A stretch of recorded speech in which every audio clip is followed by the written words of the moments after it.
estudiar hoy día juntos Hechos capítulo 11. Hechos capítulo 11, así que acompáñenme ahí.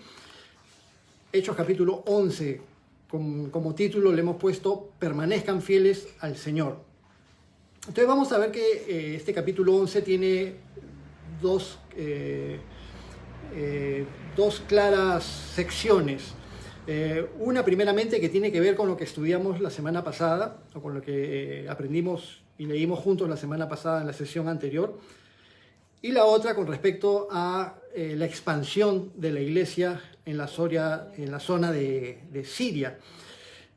En la primera parte de Hechos 11, como dijimos, la continuación de lo que sucedió en el capítulo 10. En el capítulo 10 de Hechos de los Apóstoles, el apóstol Pedro tuvo una visión, un éxtasis, en el cual Dios le mostró este simbolismo de un gran lienzo con una cantidad de animales adentro. Lo vamos a repetir el día de hoy, así que no voy a hablar mucho de eso ahorita, pero vamos a hablar en un momentito. Pero tiene esta visión de este lienzo con todos estos animales, y a raíz de eso el Señor le da la indicación de que se vaya con unos hombres que lo van a buscar a la casa de un centurión llamado Cornelio. Y al mismo tiempo Cornelio también tiene una visión donde un ángel le dice que que envíe siervos a buscar a Pedro a la ciudad de Jope, para que vayan donde Cornelio, a la ciudad de Cesarea, y para que a Cornelio le hablen acerca de las instrucciones que debe seguir. Cornelio era un hombre piadoso, temeroso de Dios. Y leímos de cómo efectivamente Pedro va a la casa de Cornelio y cómo les comparte el evangelio no solamente a Cornelio, sino a toda su familia, a sus amistades, a las personas cercanas, todos los que estaban reunidos en la casa de Cornelio, y cómo llegó la salvación allí, cómo llegó el Espíritu Santo sobre todos los que estaban ahí reunidos. Y esto mostraba que el Señor tiene un corazón no solamente para su pueblo Israel, no solamente para la casa de Judá, que fueron los primeros que recibieron el Evangelio de parte de nuestro Señor Jesucristo, sino que también el Señor tiene un corazón para todos aquellos en cualquier lugar del planeta y en cualquier época de la historia de la humanidad que tengan un corazón temeroso de Dios y piadoso. Y Dios llega a esas personas de alguna manera, y llegó así donde Cornelio, que era un centurión romano que no era judío. A raíz de eso, ya cuando Pedro va a regresar de nuevo a Jerusalén, vamos a ver lo que sucede inmediatamente después en el capítulo 11. Así que acompáñenme ahí, vamos a ir leyendo y vamos a ir comentando Hechos capítulo 11. Versículo 1. Oyeron los apóstoles y los hermanos que estaban en Judea que también los gentiles habían recibido la palabra de Dios. Pedro había había estado primeramente en Jope, en la zona costera, y luego pasó a Cesarea, y en Cesarea le predicó a Cornelio y a su casa, y luego estaba ya por regresar a Judea, a Jerusalén. Pero en Judea y en Jerusalén la gente ya había oído lo que había sucedido con Pedro, con Cornelio, con los romanos, con el grupo de familiares y amigos de la casa de Cornelio. Entonces vemos que incluso antes de que Pedro llegara a Jerusalén, ya habían noticias de lo que había sucedido, pero estas noticias tenían una connotación buena y una connotación de repente no tan buena, porque vamos a ver lo que sucede después, que a veces cuando las cosas no son tomadas de buena manera, las noticias viajan muy rápido. Es como una especie de chisme cuando vuelan las noticias con mucha facilidad, porque son tomadas de repente de una manera no muy adecuada. Dice el versículo 2 que cuando Pedro subió a Jerusalén, disputaban con él los que eran de la circuncisión, diciendo: ¿por qué has entrado en casa de hombres incircuncisos y has comido con ellos? Entonces vemos que Pedro llega a Jerusalén. En el versículo 2 menciona: y cuando Pedro subió a Jerusalén. Recordemos que en la costumbre del pueblo judío y por la geografía de la zona de Israel, la ciudad de Jerusalén queda entre las montañas de Judea, y siempre que cualquiera de cualquier lugar de Israel camina hacia Jerusalén, siempre tienen la costumbre de decir subir hacia Jerusalén. Efectivamente, Jerusalén queda en las montañas, pero comparado con las montañas de acá de Perú, la altura de Jerusalén pues, es mínima. No sé si son 1000 metros sobre el nivel del mar o incluso de repente menos. Pero de cualquier lugar de Israel, que incluso hay lugares de Israel que están por debajo del nivel del mar, como el Mar Muerto, 400, 500 metros debajo del nivel del mar. Pero de cualquier zona desértica o de los alrededores o de la costa, cuando se iba hacia Jerusalén, siempre era subir hacia Jerusalén. Y cuando de Jerusalén iban hacia otro lado, decían bajar de Jerusalén a tal lugar, como vamos a ver un poco más adelante. Entonces Pedro sube a Jerusalén y dice que con él disputaban los que eran de la circuncisión. Obviamente Pedro no estaba disputando con fariseos o con escribas o con el Sanedrín. Estamos hablando de dentro del ambiente de los primeros creyentes cristianos, es decir, la iglesia. Y esta palabra disputaban puede sonar un poco fuerte, no lo más deseable dentro de una conversación entre creyentes cristianos. Hola, Pedro, ¿y cómo te fue? Cuéntanos. ¿Fue muy bendecido el tiempo allá? No, sino que disputaban con Pedro. Es decir, prácticamente discutían con él o le estaban reprochando el hecho de que Pedro haya estado posando en casa de alguien que no era judío.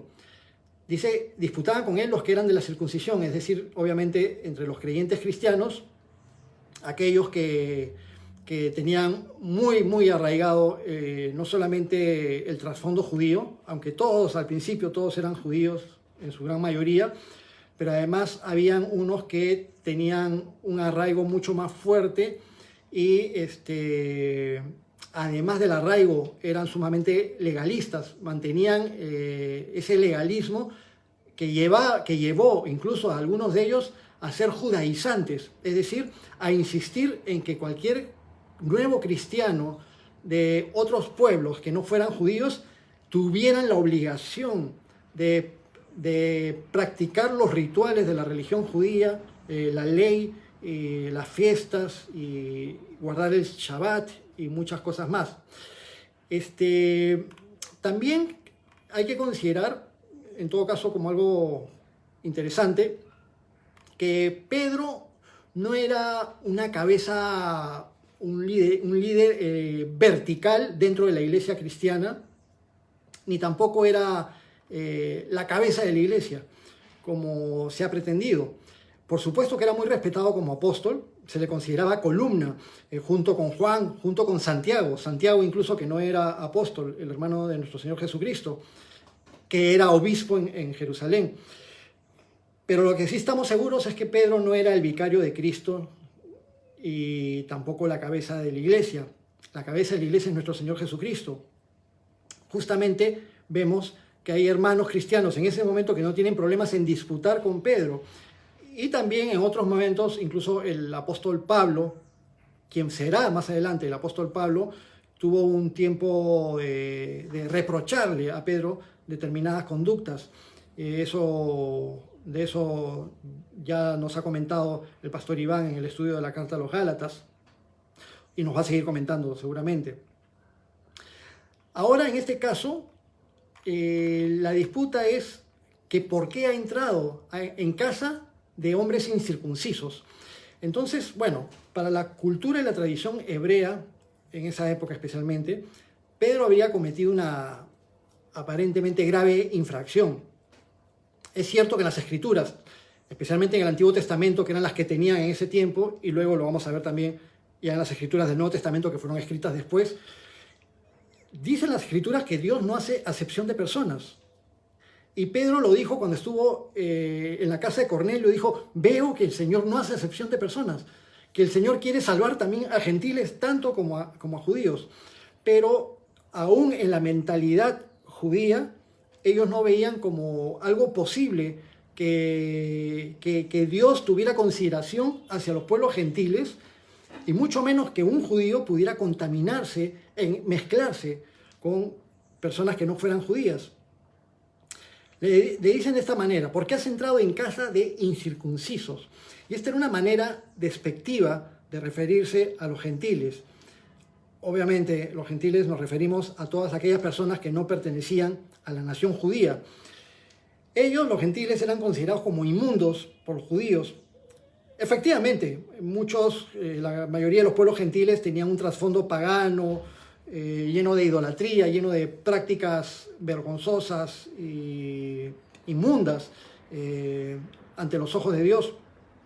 Pero sin embargo, en general, los judíos miraban como inmundos a los gentiles, los veían como seres humanos inferiores, e incluso algunos los veían casi como en una categoría de un animal, como un perro. Algunos comentaristas dicen que en esa época algunos decían, gracias a Dios que soy judío y gracias a Dios que no soy gentil, ni perro ni mujer, decían algunos varones en esa época. ¿Y qué le reprochaban? Le reprochaban además en el versículo 3, ¿por qué has entrado en casa de hombres incircuncisos y has comido con ellos? Y esto de comer es porque en la cultura hebrea también compartir los alimentos con otras personas era un acto de comunión, un acto de compañerismo, un acto de aceptación e intimidad. Era algo muy, muy especial. Por eso es que los judíos no invitaban a comer a cualquiera y tampoco se sentaban a comer en la mesa con cualquiera, porque eso implicaba hacerse copartícipe con esas personas. Pero recordemos que nuestro Señor Jesucristo continuamente era juzgado y era reprochado justamente por los fariseos y los escribas cuando decían que era un hombre que comía con publicanos y con pecadores. ¿Recuerdan cuando Jesús fue a la casa de Zaqueo y también en otras circunstancias? Bueno, versículo 4, Hechos 11:4. Entonces comenzó Pedro a contarles por orden lo sucedido, diciendo, y Pedro va a narrar las cosas tal como sucedieron en el evento del capítulo 10, en su visita a Cornelio. Empieza Pedro a contarles y les dice, versículo 5, estaba yo en la ciudad de Jope orando y vi en éxtasis una visión, algo semejante a un gran lienzo que descendía, que por las 4 puntas era bajado del cielo y venía hasta mí. Cuando fijé en él los ojos, consideré y vi cuadrúpedos terrestres y fieras y reptiles y aves del cielo. Y oí una voz que me decía, levántate, Pedro, mata y come. Y dije, Señor, no, porque ninguna cosa común o inmunda entró jamás en mi boca. Entonces la voz me respondió del cielo por segunda vez, lo que Dios limpió, no lo llames tú común. Y esto se hizo 3 veces y volvió todo a ser llevado al cielo. Entonces Pedro tuvo esta visión 3 veces y 3 veces se volvió para el cielo. 3 veces mata y come, 3 veces no, Señor, 3 veces no llames tú común a lo que yo he santificado. Pero me parece interesante, y no lo mencioné la semana pasada, que este acto se repitiera 3 veces. Este acto simbólico dentro del éxtasis, dentro de la visión que tiene Pedro, se repite 3 veces. Recordemos que Pedro negó a nuestro Señor Jesucristo 3 veces, pero luego nuestro Señor Jesucristo, cuando ya estaba resucitado, confirmó su perdón y su restauración a Pedro, su amor para con Pedro y su consideración para que Pedro tome su lugar en el ministerio, y lo confirmó 3 veces. Pedro, tú me amas, apacienta mis ovejas. 3 veces, y ahora 3 veces la importancia de que Pedro tenga en cuenta que Dios ama a los pueblos gentiles y que Dios los quiere santificar también por medio de su Hijo Jesucristo. Y sigue Pedro narrando lo que sucedió. Versículo 11. Y he aquí, luego llegaron 3 hombres a la casa donde yo estaba, enviados a mí desde Cesarea. Y el Espíritu me dijo que fuese con ellos sin dudar. Fueron también conmigo estos 6 hermanos y entramos en casa de un varón. Noten, Pedro no fue solo a Cesarea, a la casa de Cornelio, sino que fue con 6 hermanos creyentes, seguidores de nuestro Señor Jesucristo, judíos también. Entonces esto es importante. Primero porque Pedro está dando testimonio de que fue el Espíritu Santo el que le dijo que fuera.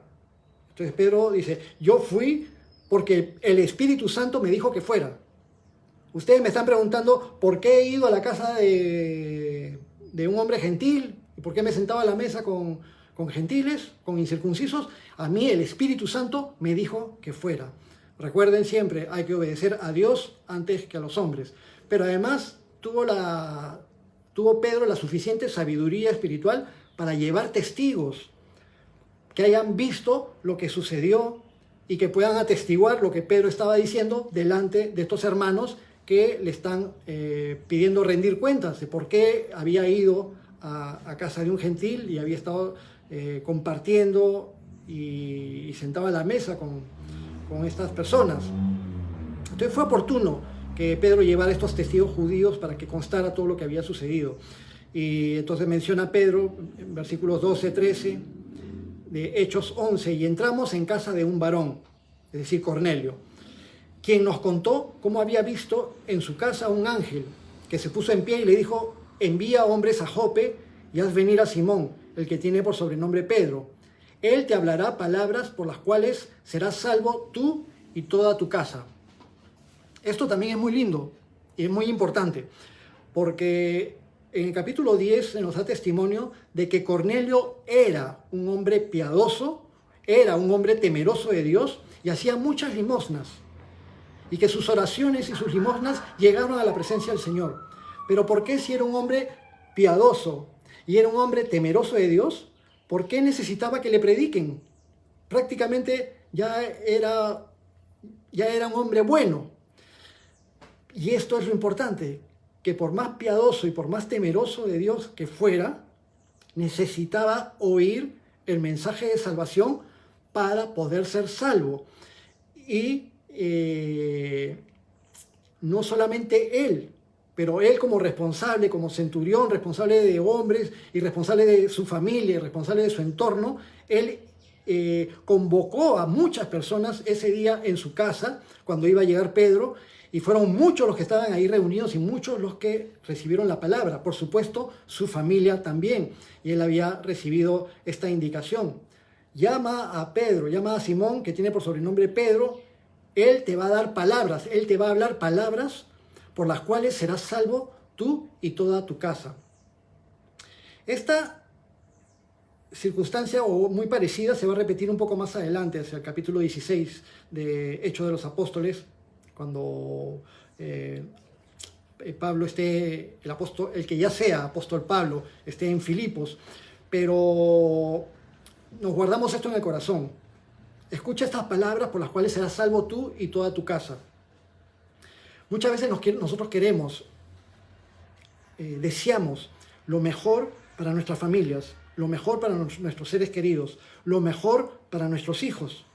Continuamente, los días miércoles que tenemos las reuniones de oración, oramos por muchas circunstancias y todas las cosas que están sucediendo alrededor nuestro en nuestros tiempos, pero continuamente Dios pone en el corazón de nuestros hermanos que levantemos oración por nuestros familiares, por nuestros hijos y por nuestros parientes y por nuestros amigos que aún no son salvos, o por aquellos que se han apartado del Señor, porque es un anhelo de nuestro corazón que aquellos a quienes amamos tengan la misma salvación que nosotros tenemos, la misma bendición que nosotros tenemos al haber recibido a Jesús como Señor y Salvador, y porque sabemos y estamos convencidos de que no hay absolutamente nada mejor en esta vida que podamos darle a las personas que amamos que la salvación de nuestro Señor Jesucristo.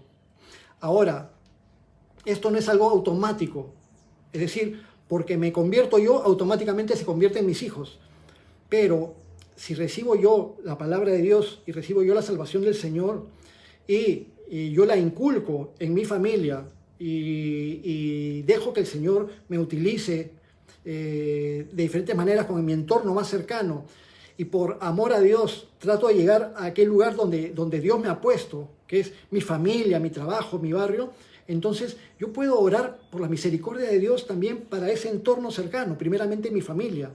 Cree en el Señor Jesucristo y serás salvo tú y tu casa, le va a decir Pablo más adelante al carcelero en Filipos, muy similar a lo que dice aquí. Entonces confiemos en la palabra del Señor. Sin embargo, recordemos que Dios no tiene nietos, Dios tiene hijos.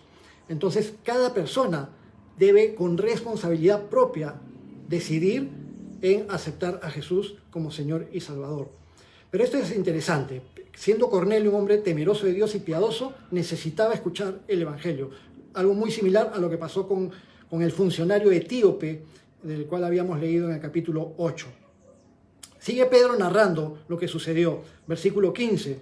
Y cuando comencé a hablar, cayó el Espíritu Santo sobre ellos, también como sobre nosotros al principio. Entonces me acordé de lo dicho por el Señor cuando dijo: Juan ciertamente bautizó en agua, mas vosotros seréis bautizados con el Espíritu Santo. Si Dios, pues, les concedió también el mismo don que a nosotros, que hemos creído en el Señor Jesucristo, ¿quién era yo que pudiese estorbar a Dios? Entonces Pedro ya se había dado cuenta, ya su mentalidad estaba siendo transformada, estaba progresando en pensar de acuerdo a la voluntad de Dios.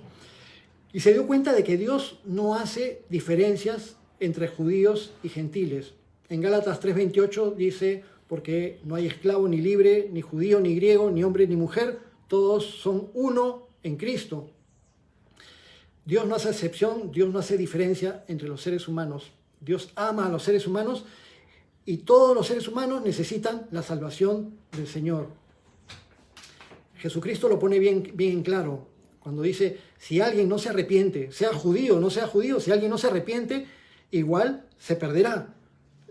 Todo ser humano necesita arrepentirse, judío o no judío. Y Pedro lo dice bien claro: ¿quién era yo que pudiese estorbar a Dios?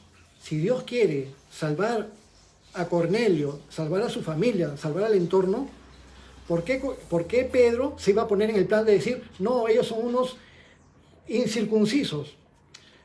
Algo parecido sucedió con Ananías en el capítulo 9, cuando Ananías tenía que ir porque fue enviado por Jesús para que le hable a Pablo, a Saulo todavía, a Saulo en su conversión. Y Ananías se resistía y no quería ir, pero Jesús le dice: anda, porque instrumento escogido me es este. Aquel que perseguía y asolaba a la iglesia fue escogido por nuestro Señor Jesús, porque nuestro Señor así lo quiso en su soberana voluntad. Entonces, nadie puede estorbar al Señor cuando Él quiere actuar, cuando Él quiere salvar, cuando Él quiere perdonar a alguien. A veces hay personas que guardan ciertos resentimientos hacia otras personas, a veces por justificadas razones, cosas horribles que puedan haber sucedido. Y sin embargo, Dios quiere perdonar a esas personas. Hace poco una señora dio un testimonio en Brasil, una señora que perdió a su hijo, que murió asesinado en estas luchas de bandas, mafias, y su hijo fue asesinado por un joven que a su vez lo metieron preso por el homicidio. Tiempo después, esta señora, quien había perdido a su hijo, fue a la cárcel a hablar con el asesino de su hijo y a hacer algo que sería muy difícil o impensable para muchas personas. Fue a perdonarlo en el nombre de nuestro Señor Jesucristo, para que ese asesino, el asesino de su hijo, tuviera la oportunidad de tener salvación. A veces he escuchado a otras personas decir exactamente lo contrario. Por ahí alguna vez escuché a una persona decir: yo no voy a perdonar a fulano, no lo voy a perdonar aunque me vaya al infierno. A veces personas con tanto odio en el corazón. Pero ¿quiénes somos nosotros para estorbar a Dios cuando Dios quiere hacer algo? O sea, seamos sensibles a la voz del Señor, así como Pedro fue sensible y obediente a la voz del Espíritu Santo. Debemos siempre tener cuidado de no vernos en la situación de estar poniendo algún tipo de estorbo, alguna traba a lo que Dios quiere hacer, a lo que Dios quiere actuar en la iglesia, en los ministerios, en lo que Dios está haciendo a través de otros hermanos. Debemos ser sensibles y orar. Ahora, también hay que ser sabios, porque otro extremo de manera negativa puede suceder cuando algunas personas actúan dentro de la iglesia de una manera que no es acorde con las Escrituras y pretenden manipular espiritualmente a cualquiera que se manifieste en contra. O sea, una persona está actuando incorrectamente, extrabíblicamente, y cuando les llama la atención te dices: oye, no estorbes al Espíritu Santo, si el Espíritu Santo está guiando. Pero es que el Espíritu Santo nunca va a guiar a hacer algo que vaya en contra de la misma palabra de Dios. Y como creyentes cristianos debemos ser sabios espiritualmente para saber discernir. Versículo 18. Entonces, luego de que Pedro narra lo que sucedió en la casa de Cornelio y se lo cuenta a los hermanos allí en Jerusalén, a aquellos hermanos que le estuvieron reprochando y que estuvieron disputando con Pedro por haber estado en la casa de este sucio gentil incircunciso. Dice el versículo 18, entonces, oídas estas cosas, callaron y glorificaron a Dios diciendo, de manera que también a los gentiles ha dado Dios arrepentimiento para vida. Bueno, finalmente, qué bueno que estos hermanos en Cristo se dieron cuenta de que Dios estaba actuando, reconocieron la obra de Dios y glorificaron al Señor. Primeramente, en el versículo 18 dice que oídas estas cosas callaron. Ya no tenían argumentos para discutir. Las pruebas, los testigos y la obra del Espíritu Santo. Entonces ya no había nada que discutir y al revés, glorificar al Señor. Al principio en la iglesia cristiana, en la iglesia primitiva, todos los creyentes cristianos, la gran mayoría, todos los creyentes cristianos eran judíos y creían que la salvación era exclusivamente para los judíos que creyeran en Jesús. Para ellos aún era muy difícil o imposible vislumbrar la posibilidad de que alguien que no fuera judío tuviera acceso a la fe que les daría la posibilidad de tener vida eterna junto al Dios de Israel. Total, es el Dios de Israel. Es como decir, es mi Dios, es el Dios de Israel, de los israelitas, es nuestro, no es de otros. Pero el Dios de Israel es el Dios de la tierra y de su plenitud, el Dios del universo, el Dios que creó a Adán y a Eva, y de ahí salieron todas las naciones del mundo.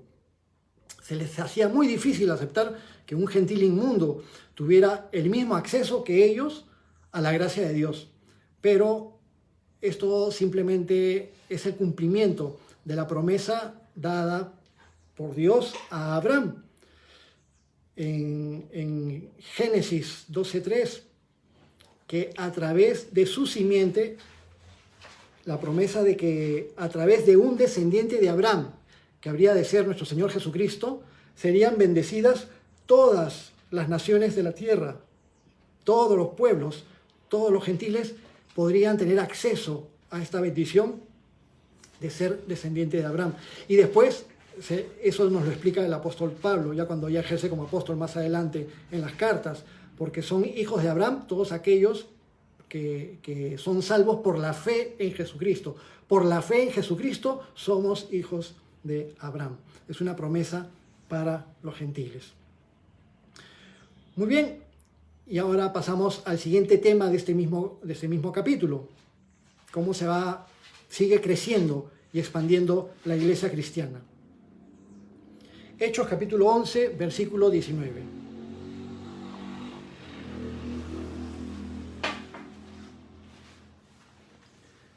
Hechos 11, 19. Ahora bien, los que habían sido esparcidos a causa de la persecución que hubo con motivo de Esteban, pasaron hasta Fenicia, Chipre y Antioquía, no hablando a nadie la palabra, sino solo a judíos. La iglesia cristiana desde sus mismos inicios, ha sido víctima de persecuciones y de oposición. Ya hemos visto, leyendo este libro de Hechos de los Apóstoles, en el capítulo 6 fueron levantados los diáconos, entre ellos Esteban. En el capítulo 7, Esteban es confrontado por una turba que discute con él y en esa discusión se enfurecen, lo llevan al Sanedrín. Esteban diserta acerca de nuestro Señor Jesucristo, les llama la atención y finalmente el Sanedrín y todos los que estaban ahí, religiosos recalcitrantes, estallan en ira, mordiéndose los dientes y terminan apedreando a Esteban. Y desde ese momento se levantó una gran persecución contra los creyentes cristianos. Cuando estaban apedreando a Esteban, ahí había un joven sentado y todos los que le apedreaban habían dejado las prendas al cuidado de este joven que estaba ahí, este joven llamado Saulo y que consentía en la muerte de Esteban. y en el capítulo 8 de Hechos ya vimos cómo se levantó una gran persecución en contra de los creyentes cristianos, y Saulo era un protagonista en estas persecuciones, pero que estas persecuciones en contra de los creyentes cristianos lo que propició fue que la iglesia se empiece a desperdigar por diferentes sitios, y se empezó a cumplir la palabra de nuestro Señor Jesucristo cuando dijo: y me serán testigos, y la palabra testigo, que significa mártir, y me serán mártires en Jerusalén, en Judea, en Samaria y hasta lo último de la tierra. Y eso lo vemos clarísimo, cómo se está cumpliendo y se está llevando a cabo.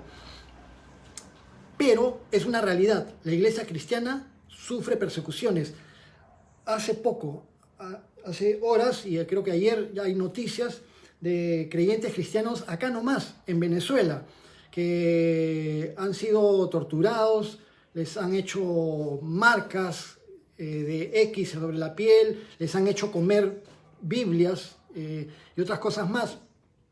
No estamos hablando del Medio Oriente, no estamos hablando de naciones islámicas o de países comunistas. Bueno, un país semicomunista, en una situación tan dolorosa. Creo que a todos nos duele lo que sucede en Venezuela y su situación política y social, pero hay ahora también ahí persecuciones contra los cristianos.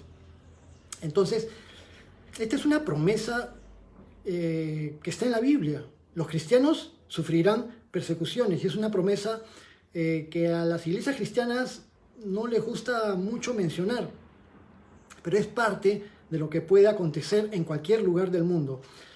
Muchos están padeciendo por su fe, incluso en la actualidad, y necesitamos orar. Es apropiado que nos enteremos de lo que está sucediendo alrededor del mundo y que oremos por los cristianos en la India, que oremos por los cristianos en los países musulmanes, que oremos por los cristianos ahorita en Venezuela, que oremos por los misioneros que están lejos de su hogar en diferentes partes del mundo, y misioneros que vienen acá a Perú, y misioneros peruanos que están acá también en Perú. Porque cuando no sufres persecuciones, sufres otro tipo de dificultades y de pruebas. El enemigo está siempre como león rugiente buscando a quien devorar. Pero, aunque Satanás esté detrás de las persecuciones con el fin de hacer daño al pueblo de Dios, siempre el efecto histórico de las persecuciones ha sido la diseminación de la iglesia y la consecuente propagación del evangelio, y con ello la salvación de más personas. Así que glorifiquemos al Señor aún en esas circunstancias. Siempre recordemos, nunca olvidemos que aunque el enemigo ataque, nunca va a vencer al pueblo de Dios. Bueno, entonces la palabra se empezó a expandir, y los cristianos se fueron hasta la zona de Fenicia, que es una región costera hacia el norte de Judea, al lado este del mar Mediterráneo, la cuna de la cultura fenicia. En tiempos más antiguos tenía estas dos capitales, o capitales-estado, ciudades-estado, Tiro y Sidón, y de ahí era una cultura muy conocida por su gran actividad comercial, con todos sus barcos y sus viajes y sus ciudades inexpugnables. Entonces los creyentes cristianos fueron hacia la región de Fenicia. Ya era diferente en estos tiempos, ya también era parte del Imperio Romano. También fueron hacia Chipre, una gran isla en el Mediterráneo, que era la cuna de Bernabé. Antioquía, y aquí están mencionando a Antioquía de Siria, una ciudad situada a unos 480 kilómetros al norte de Jerusalén, bien al norte de Jerusalén. Pero Antioquía se convirtió en una ciudad muy importante, era la tercera ciudad más importante del Imperio Romano, después de Roma y después de Alejandría. Entonces también se convirtió en consecuencia en un centro o capital importante para el cristianismo. Y desde ahí, desde Antioquía, fue donde se irradió después el evangelio hacia Asia Menor, hacia Europa, y desde ahí fue de donde partieron los viajes del apóstol Pablo. Pero eso lo vamos a ver un poco más adelante. Al principio, cuando los cristianos huían a diferentes lugares, solo anunciaban el evangelio a otros judíos. Y esto por doble razón: por prudencia, por las circunstancias que habían experimentado, las persecuciones, y porque los judíos tenían la costumbre de que cuando viajaban a una ciudad lejana, encontrarse con otros judíos. Entonces los cristianos que eran judíos aprovechaban el encontrarse con otros judíos para anunciarles el Evangelio. Esa era una estrategia inicial y eso es lo que el apóstol Pablo, más adelante lo vamos a ver, es lo que va a hacer. Siempre que viaje a cualquier ciudad, el apóstol Pablo lo primero que hacía era ir a las sinagogas, vincularse con otros judíos, luego a veces salía volando, la cosa no terminaba muy bien, algunos creían, otros no creían. Después sufría la oposición de algunos judíos, persecuciones y diferentes dificultades, pero era parte de la estrategia, vincularse primeramente con los judíos. En el versículo 20, Hechos 11:20 dice, pero había entre ellos unos varones de Chipre y de Cirene, los cuales, cuando entraron en Antioquía, hablaron también a los griegos, anunciando el Evangelio del Señor Jesús. Entonces, ya se empieza a anunciar el Evangelio no solamente a otros judíos, sino también a gentiles. Ya tienen el antecedente de lo que sucedió con Cornelio, el antecedente de lo que sucedió con Felipe el Evangelista cuando le predicó al eunuco etíope y cómo Dios estaba alcanzando a los gentiles. Entonces ya los judíos convertidos al cristianismo se animaron a predicarle también a los griegos, anunciando el Evangelio del Señor Jesús. ¿Y cuál es el Evangelio del Señor Jesús? ¿Cuáles son las buenas nuevas del Señor Jesús? Obviamente, el simple Evangelio de que por creer en nuestro Señor Jesucristo, en lo que Él hizo en la cruz para pagar por nuestros pecados, creyendo en Él y reconociendo su señorío y arrepintiéndonos de nuestros pecados, tenemos entrada al reino de los cielos, tenemos vida eterna y tenemos comunión con nuestro Padre Celestial, con nuestro Padre que nos ama. Entonces se comienza a predicar el Evangelio a otras personas que no eran judías, también allí en Antioquía. Versículo 21 dice, y la mano del Señor estaba con ellos, y gran número creyó y se convirtió al Señor. La mano del Señor estaba con ellos, con estos hermanos cristianos, judíos cristianos, que empezaron a predicar la palabra allí dispersos en diferentes lugares y también en Antioquía. Y en Antioquía llegaron de Chipre, de Cirene y se juntaron y predicaron a los griegos. Y la mano del Señor estaba con ellos. Y qué importante es para llevar adelante cualquier obra que sea de parte del Señor, que la obra sea realmente respaldada por el poder y por la bendición del Señor. Es decir, no debemos intentar hacer cosas, simplemente hacerlas por hacer, porque somos unos locos vaqueros independientes que nos gusta actuar como nos da la gana, sino que debemos buscar en oración al Señor para que nos indique qué hacer y orar junto con otros hermanos, esperar la confirmación del Señor.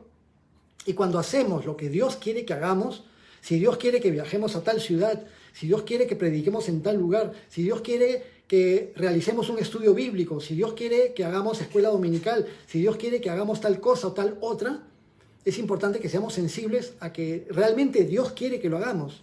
Y si es así, entonces la mano del Señor va a estar con nosotros. Y cuando la mano del Señor está con su ministerio, o la mano del Señor está respaldando la obra de sus siervos, entonces Dios mismo va a dar su provisión y Dios mismo va a abrir las puertas para que el ministerio o la obra prospere. Y en eso descansamos totalmente en el Señor. Si la obra es del Señor, el Señor la lleva adelante. Y si la obra es del Señor, el Señor va a proveer y va a abrir puertas para que esa obra siga adelante. Es parte también de la filosofía y lo que hemos aprendido de la palabra de Dios como creyentes cristianos en el ministerio de Calvary Chapel.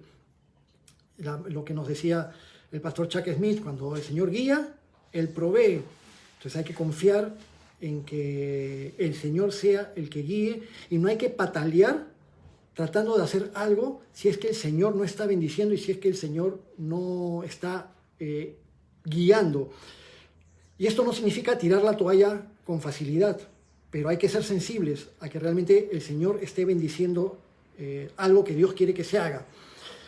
Gran número creyó ahí en Antioquía y se convirtió al Señor. Entonces, la misión de los creyentes era compartir el Evangelio, pero la misión de los creyentes no era convencer a los demás. Convencer y que las personas se conviertan, esa es una obra del Espíritu Santo. Es Dios quien añade a la iglesia a los que han de ser salvos. Eso lo hemos aprendido y lo seguimos aprendiendo aquí en el libro de Hechos. Versículo 22. Llegó la noticia de estas cosas a oídos de la iglesia que estaba en Jerusalén y enviaron a Bernabé que fuese hasta Antioquía.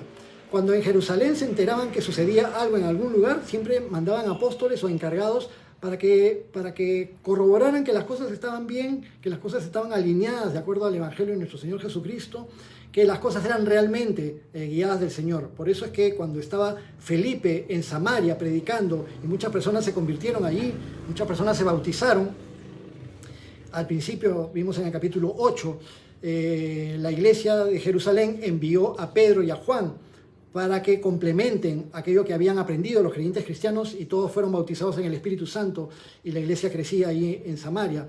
Ahora sucede una cosa parecida. En Antioquía empieza a crecer la iglesia, empieza a multiplicarse, empiezan a haber más creyentes y una persona, un hermano de buen testimonio y de confianza desde Jerusalén es enviado hacia la iglesia de Antioquía.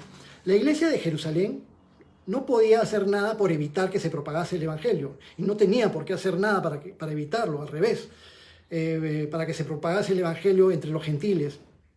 Y no tenía la intención de hacerlo, pero estaban llegando al entendimiento de que el amor de Dios y la salvación de Dios era para todo el mundo. Y en ti serán benditas todas las naciones de la tierra, como la promesa de Abraham que mencionamos. Pero sí era apropiado y oportuno que enviaran a alguien de confianza para que verificara que los nuevos creyentes hayan recibido el Evangelio de acuerdo a la doctrina de los apóstoles, que a fin de cuentas era lo que habían aprendido de nuestro Señor Jesucristo, las enseñanzas de nuestro Señor Jesucristo. Bueno, fue Bernabé entonces a la iglesia de Antioquía, al norte de Jerusalén, 480 kilómetros al norte de Jerusalén, en Siria. Versículo 23, es decir, Bernabé, cuando llegó y vio la gracia de Dios, se regocijó y exhortó a todos que con propósito de corazón permaneciesen fieles al Señor. Y ese es el consejo de Dios para nosotros el día de hoy. Llegó Bernabé a Antioquía y cuando ve la obra del Señor, no dice, ¡qué horror! ¿Cómo es posible? ¿Cómo hacen las cosas ustedes por su cuenta y no nos avisan a nosotros para enviar a alguien que se encargue? No, Bernabé, como siervo del Señor y como un hombre temeroso de Dios, supo reconocer lo que Dios estaba haciendo allí. Y en lugar de poner ningún tipo de traba y ningún tipo de cuestionamiento, no como las personas que cuestionaron a Pedro y lo interrogaron y le quisieron hacer problemas, sino una actitud completamente diferente. Bernabé llega y cuando ve la gracia de Dios se regocija, se alegra. Y así debe ser la actitud de un siervo de Dios. Cuando ves que Dios está actuando, si Dios levanta a un siervo, me alegro por ese siervo que Dios levanta. Si Dios levanta hermanos, hermanas que quieren hacer estudios bíblicos, por supuesto que ordenadamente, adecuadamente, con la doctrina adecuada, pero si Dios hace esa obra, ¿acaso vamos a poner algún impedimento? Hace muchos años atrás, cuando empecé a congregarme en Gracia, y alternábamos con el pastor Lucho, y el pastor Lucho siempre decía, yo soy un pastor bien fácil. A mí me dicen, quiero hacer tal cosa, y yo le digo, hazlo, ¿no? Y decía que a veces era como una virtud, pero a veces también era como un defecto, porque a veces algunos hermanos abusaban de repente y terminaban haciendo cosas que no debían hacer, más allá de lo que debían hacer. Pero de esto aprendimos, ¿no? Que cuando el Señor levanta personas que tienen ganas de hacer las cosas, hay que tratar de facilitar y no impedir, pero facilitar obviamente con la debida prudencia, ¿no? con la sabiduría que el Señor nos da. Entonces Bernabé vio la gracia de Dios derramada sobre ellos, este regalo de Dios, este regalo de salvación para los hombres, algo que nadie puede merecer, algo que nadie puede comprar, algo que nadie puede ganar. Únicamente la gracia únicamente se puede aceptar y recibir por tener fe en Jesucristo. La misma gracia por la que fueron salvados los creyentes judíos. Los creyentes judíos no fueron salvados porque guardaran los mandamientos, ni porque tuvieran la Torá o la ley. Los creyentes judíos que fueron salvados por gracia, una gracia inmerecida. Y esa misma gracia inmerecida es por la cual se estaban ahora salvando creyentes, no judíos, creyentes gentiles en otros lugares del mundo. Y fue derramada sobre los nuevos creyentes en Antioquía. Ahora, Bernabé, cuando ve todo esto y se regocija, dice al final del versículo 23, exhortó a todos a que con propósito de corazón permaneciesen fieles al Señor. Es cierto que Dios es el que actúa en nosotros, que Dios nos ama primero y nosotros reaccionamos al amor de Dios, que es el Señor el que nos habla a través de su Espíritu Santo para que nos arrepintamos y nosotros reaccionamos reconociendo que somos pecadores y haciéndole caso al Espíritu Santo, nos arrepentimos, pedimos perdón y reconocemos a Jesús como Señor y Salvador. Y de tal manera que la salvación es por fe, por gracia, y eso no de nosotros porque es un don de Dios y no por obras para que nadie se gloríe. Eso es muy cierto. Sin embargo, una vez que una persona ya tiene la salvación, es importante que tengamos el propósito de corazón. La fortaleza la vamos a recibir el Señor. Las herramientas, las armas espirituales las vamos a recibir el Señor. Pero nosotros tenemos que echar mano de todo aquello que es para la edificación del cuerpo de Cristo y para permanecer fieles con la ayuda del Señor y también por gracia. Por gracia fuimos salvos, por gracia recibimos el Espíritu Santo y por gracia nos mantenemos fieles al Señor. Pero algo tenemos que hacer, todo lo hace Dios. Pero tenemos que responder también porque no somos robots. Dios no nos pone un chip. Ya, ahora conviértete y ya me convierto. Dios no nos lava el cerebro a la manera de los métodos de tortura de las agencias de espionaje y de inteligencia. Sí, el Señor sí nos lava el cerebro en otro sentido. Nos lava de toda nuestra cochinada, nuestro cerebro y nuestro corazón y nos permite recibir su amor y nos santifica. Y nos permite darnos cuenta del error en el que estábamos, de la maldad en la que estábamos y ahora nos encamina en una vida nueva. Pero Bernabé, con amor, ahora exhorta a todos los creyentes allí en Antioquía que con propósito de corazón permanezcan fieles al Señor. Es decir, los creyentes cristianos necesitamos afirmar nuestros corazones con toda convicción para tener una continua y creciente relación con el Señor. Nuestro Señor Jesucristo nos anima y nos exhorta también a permanecer en Él, ya que seamos fieles hasta la muerte. Así que hay que oír la voz del Señor, que el día de hoy también con amor nos dice que con propósito de corazón cada uno de nosotros permanezcamos fieles al Señor. El Señor viene pronto. Y nosotros mismos preguntémonos, ¿de qué maneras prácticas podemos seguir permaneciendo fieles al Señor con propósito de corazón? Dice que Bernabé, versículo 24, Bernabé proponía esto y le decía esto a la iglesia de Antioquía porque era un varón bueno y lleno del Espíritu Santo y de fe. Y una gran multitud fue agregada al Señor. Versículo 25, después fue Bernabé a Tarso para buscar a Saulo y hallándole le trajo a Antioquía. Saulo había estado primero en Damasco, luego fue a Jerusalén, luego lo enviaron a su tierra, a Tarso, en Asia Menor, porque los judíos querían matarlo. Pasó bastante tiempo y cuando Bernabé se empieza a establecer en Antioquía, entonces va hasta Tarso y lo hace venir a Pablo, lo trae con él. Y Bernabé era un siervo que tenía esta cualidad de ver potencial en otros posibles siervos. Y Bernabé piensa en las palabras de nuestro Señor Jesucristo. Habían tenido el relato cuando Jesús le dijo a Ananías, anda donde Saulo, porque siervo útil me será. Yo le mostraré lo que es necesario sufrir por causa del Evangelio, pero es un siervo útil. Preocupaba si más adelante Saulo podría volverse más famoso o tener más preponderancia o más protagonismo en el ministerio. Eran cosas que no le interesaban ni a Bernabé ni a Saulo, aunque luego en la historia de Hechos de los Apóstoles Bernabé va a irse desplazando un poco y Saulo se va a volver mucho más popular como el apóstol Pablo posteriormente. Bernabé creía que Pablo sería de gran ayuda para ministrar en Antioquía y lo fue a llamar. Versículo 26 dice, y se congregaron allí todo un año con la iglesia y enseñaron a mucha gente. y a los discípulos se les llamó cristianos por primera vez en Antioquía. Entonces Bernabé pasó con Saulo todo un año completo en Antioquía, antes de que se dispusieran a hacer algún viaje misionero o alguna cosa. Saulo había pasado varios años entre el desierto de Arabia y Damasco, como 3 años. Después estuvo en Jerusalén y luego se fue hasta Tarso, y probablemente haya estado en este tiempo como un lapso aproximado de 8 años.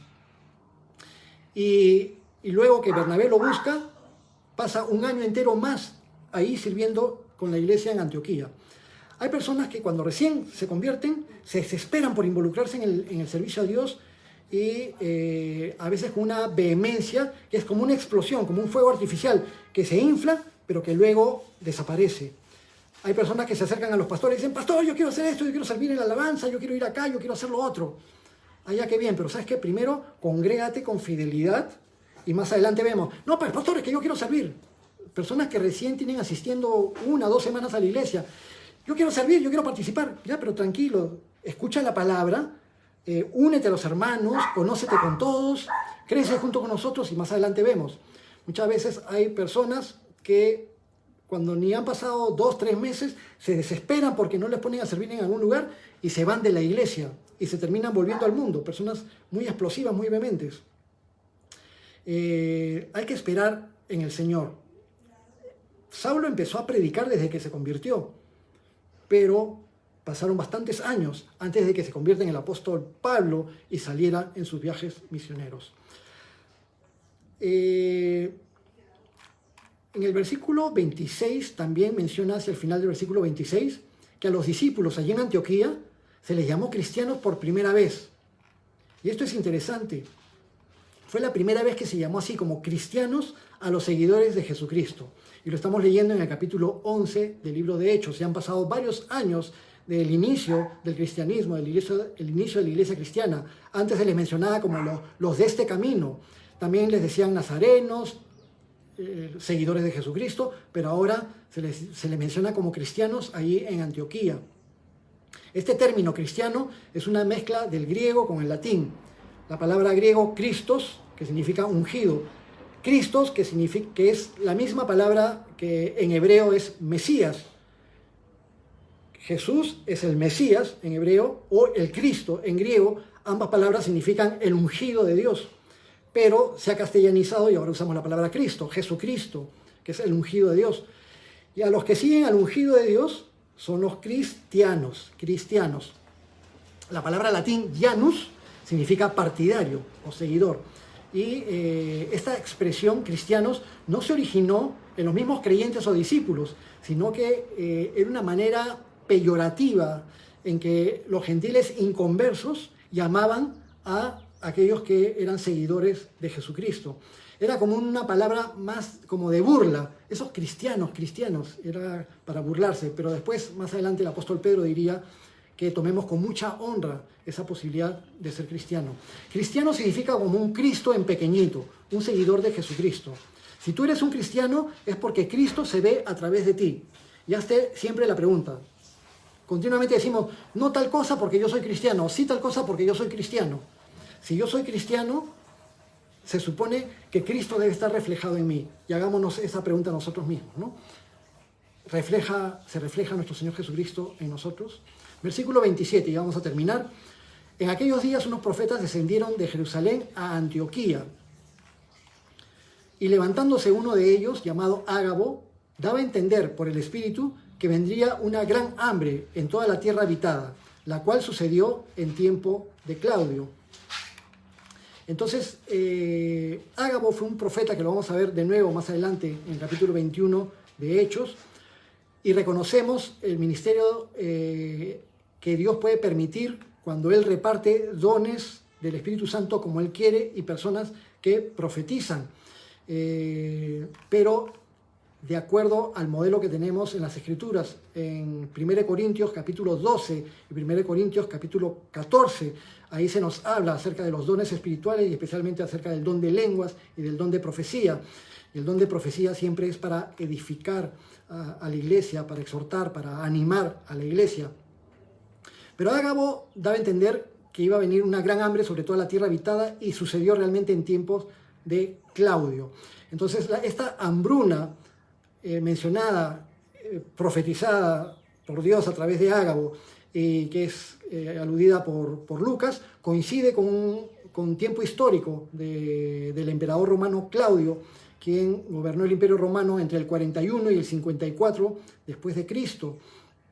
Esta hambruna se dio más o menos a mediados del tiempo del gobierno del emperador Claudio, y aunque abarcó a lo que era el Imperio Romano, afectó al parecer más la zona de Israel. Versículo 29, y por eso dice: entonces los discípulos, cada uno conforme a lo que tenía, determinaron enviar socorro a los hermanos que habitaban en Judea. Entonces, la iglesia que se forma en Antioquía, 480 kilómetros al norte de Jerusalén, la iglesia que es consecuencia de la predicación de los cristianos que son desperdigados de todas partes, que se iniciaron en Jerusalén, ahora ellos corren en socorro, también en ayuda oportuna a sus hermanos de la iglesia de Jerusalén. Dice el versículo 30, lo cual en efecto hicieron, enviándolo a los ancianos por mano de Bernabé y de Saulo. Entonces, los ancianos eran el cuerpo gobernante, los presbíteros o presbúteros, de la palabra griega presbúteros, que significa aquellos que tenían autoridad en la iglesia, y no necesariamente que fueran adultos mayores, sino personas que eran respetables, que tenían buena reputación y autoridad sobre el pueblo. Esta ayuda fue llevada a los ancianos de Jerusalén por mano de Bernabé y de Saulo.